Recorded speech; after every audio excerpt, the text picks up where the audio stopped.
RMC, Apolline Matin. Apolline de Malherbe. Il est 7h39 et vous êtes bien sur RMC. L'invité du jour.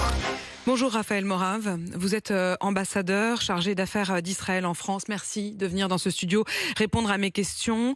Ce matin, la situation sur le terrain en Israël est encore extrêmement instable. Si l'on en croit les déclarations à l'instant de Tsahal, l'armée israélienne, ils font état de combat au moment où l'on se parle, 7 à 8 poches dans lesquelles des combats entre les soldats de Tsahal et des terroristes ont encore lieu. Ça veut dire qu'au moment où l'on se parle, vous n'avez toujours pas repris le contrôle du sol israélien.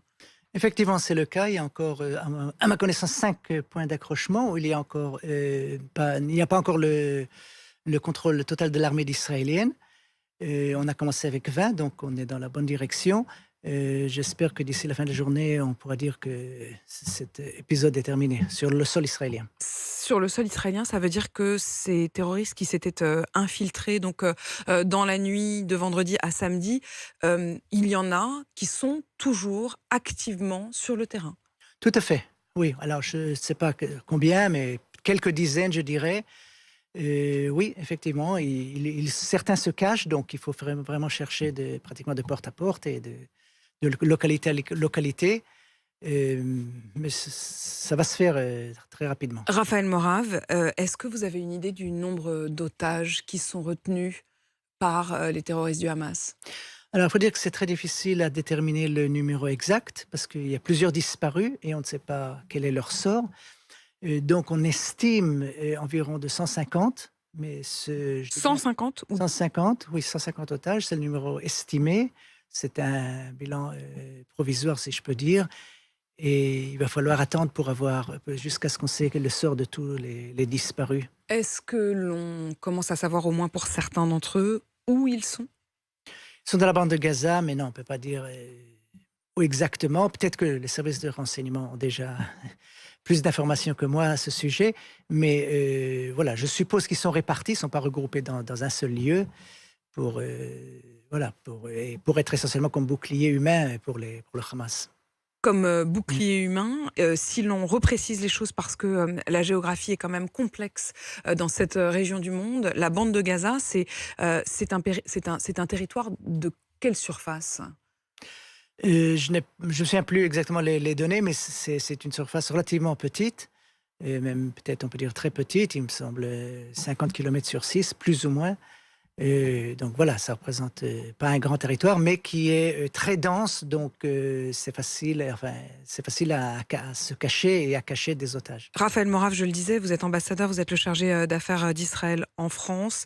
Le sort de 7 Français est toujours inconnu. Une Française est décédée, 7 sont disparus. Qu'est-ce qu'il faut comprendre ? Écoutez, malheureusement, il y a plusieurs ressortissants étrangers parmi les otages et parmi les morts également. Et ça prouve que le problème du terrorisme n'est pas un problème que israélien, c'est un problème qui touche toute la communauté internationale. Et je crois que toute la communauté internationale doit, avec détermination, lutter contre ces phénomènes qui est tout à fait inacceptable et méprisable. Quand vous entendez tout à l'heure les témoignages qu'on a pu entendre, à la fois de Samuel, ce frère d'une jeune femme qui a disparu alors qu'elle tentait de se rendre au fameux festival de musique du sud du pays, quand on entend Nicolas Poincaré qui est sur place, qui nous raconte l'effroi abominable qui a saisi vraiment la population, avec le bilan, je le rappelle, qui est le plus lourd depuis la création d'Israël. Comment est-ce que vous réagissez aussi à cette impréparation, au fait de ne pas avoir pu déceler une opération d'une telle ampleur ? Écoutez, il y a beaucoup de questions qui se posent et surtout de réponses à fournir. Et elles vont être fournies le moment venu. Pour l'instant, l'armée se concentre sur la bataille sur le terrain et gagner cette guerre. Bien sûr, une investigation va se faire et je crois que des responsabilités vont être prises et les leçons, bien sûr, vont être tirées pour que ça ne se répète pas.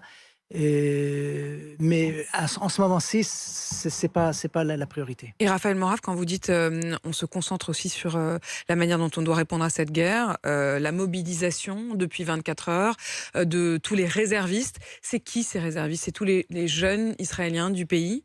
Essentiellement, c'est tous les jeunes qui ont moins de 40 ans et qui sont capables d'être combattants. Et donc, il s'agit de dizaines de milliers de gens. Ceci a également des répercussions bien sûr, sur l'économie, parce que les gens ne vont pas aller au travail. Mais voilà, c'est des centaines ce sont des milliers de jeunes. Vous disiez, Raphaël, hommes et femmes d'ailleurs. Hommes et femmes, hein, effectivement. Oui. Vous disiez, Raphaël Morave, à l'instant, qu'il y avait encore, en effet, ces poches qui se retrouvent avec des combats encore au moment où l'on se parle. Et on va sur place à Sderot retrouver Anna Morin qui témoigne auprès de nous. Bonjour Anna. Bonjour. Vous êtes franco-israélienne. Vous habitez, donc je le disais, à Sderot, qui est l'une de ces villes les plus touchées, vraiment quasiment à la frontière avec la bande de Gaza, c'est au sud. Qu'est-ce que vous vivez au moment où l'on se parle, Anna? Je suis dans la pièce de sécurité et de temps en temps, il y a des bombes qui tombent. Le premier jour, c'était continuel, de 6h30 du matin jusqu'au soir, toute la nuit. Il y a, depuis hier, c'est toutes les demi-heures, tous les quarts d'heure, il y a une salve de Qassam ou de roquettes qui tombent. Et en plus, il y a des terroristes infiltrés.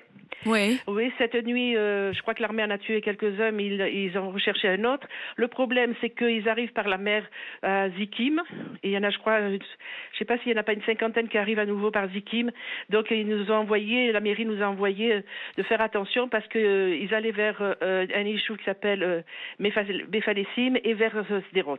Mais quand vous dites l'armée nous informe, c'est-à-dire que vous êtes donc dans la pièce sécurisée, puisque chaque habitation en Israël a pour consigne d'avoir ces pièces, ces safe rooms. Les anciens immeubles n'ont pas ça. Les anciens immeubles qui ont plus de 30 ans, ils n'ont pas ça. Donc les gens, des fois, sont obligés de sortir pour aller dans des endroits sécurisés. Mais bon, sur le chemin, ils peuvent se faire mitrailler. Et vous, l'endroit où vous vous trouvez, comment vous vous informez quand vous êtes dans ces endroits-là? Le portable, j'ai les WhatsApp. Ouais. Il y a des réseaux sociaux de la ville. Il y en a 3, mais qui informent au fur et à mesure. Donc, le premier jour, quand il y avait les terroristes, les gens nous informaient dans quelle rue ils étaient pour savoir par rapport à nous de bien avoir l'appartement fermé, les fenêtres fermées. Et bon, c'est stressant quand on sait qu'ils sont à 200 mètres de notre appartement, quoi. Parce qu'effectivement, je précise les choses, Anna, votre domicile, il se trouve à 3,7 km de la bordure de la bande de Gaza. Hein, c'est bien ça, hein. Oui, oui. Est-ce que vous vous dites que vous allez être évacué? Est-ce que ça a été évoqué au début, que mercredi on soit évacué, puis là plus rien. Et là, bon, mes 2 filles ont tenté de sortir hier. Elles ont pu arriver à destination. Elles sont parties, elles ont quitté Sderot. Quand on regarde sur la carte, je le précise pour tous ceux qui nous écoutent, Sderot, c'est vraiment donc dans le sud d'Israël, à l'angle nord de la bande de Gaza. Vous êtes effectivement vraiment à toute proche distance. Quand vous vous retrouvez, Anna, samedi matin à l'aube à entendre les sirènes, depuis, au fond, de manière quasiment incessante, vous faites des allers-retours entre votre domicile et la pièce. Le premier jour, quand on l'a entendu, on croyait que c'était 2 ou 3 bombes comme ça, parce que des fois, ils s'amusent à nous lancer des bombes sans, on ne sait pas pourquoi. Ils se font toujours passer pour des victimes en disant que c'est Israël qui les attaque. Et on s'est regardé, on ne savait pas si on allait dans la pièce de sécurité ou non, puis on y est allé et on n'a pas bougé. Donc au passage, j'ai pris de la nourriture pour faire des sandwichs. Et autrement là, bon, comme c'est plus calme, entre 2 accalmies, on va se doucher ou on va regarder la télévision, ce que les nouvelles nous disent, et après on revient dans la pièce de sécurité. Donc maintenant, en effet, vous y êtes quasiment en permanence. Voilà. Anna, merci pour votre témoignage. Courage à vous. Vous êtes donc franco-israélienne et vous vivez donc à Sderot, en espérant éventuellement pouvoir être évacué. Retour dans ce studio avec vous, monsieur l'ambassadeur.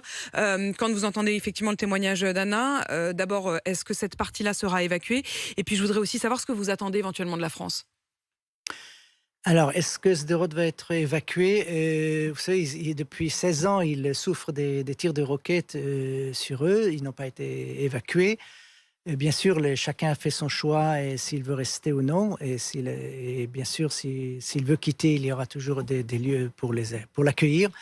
Je ne sais pas. Je ne pense pas qu'il va être évacué, ce cas-là. Raphaël Morav, sur la question de l'aide de la France, les États-Unis, outre leur soutien, ont dit qu'il y aurait aussi un soutien matériel. Est-ce que c'est aussi ce que vous espérez de la France ? Pas à ce stade-là, non. Nous apprécions beaucoup le support de tous nos amis en France. Les déclarations fortes du président de la République et de la ministre des Affaires étrangères et de tous les divers dirigeants politiques. Je crois que c'est très important pour Israël d'avoir le soutien de la France, un pays ami et proche d'Israël. En aide matérielle, pour le moment, on n'a pas de besoin. Merci d'être venu dans ce studio ce matin, faire un premier bilan de la situation dont on comprend qu'elle est encore très confuse à l'heure où l'on se parle. Raphaël Morav, vous êtes donc ambassadeur chargé d'affaires d'Israël en France. Il est 7h50 sur RMC.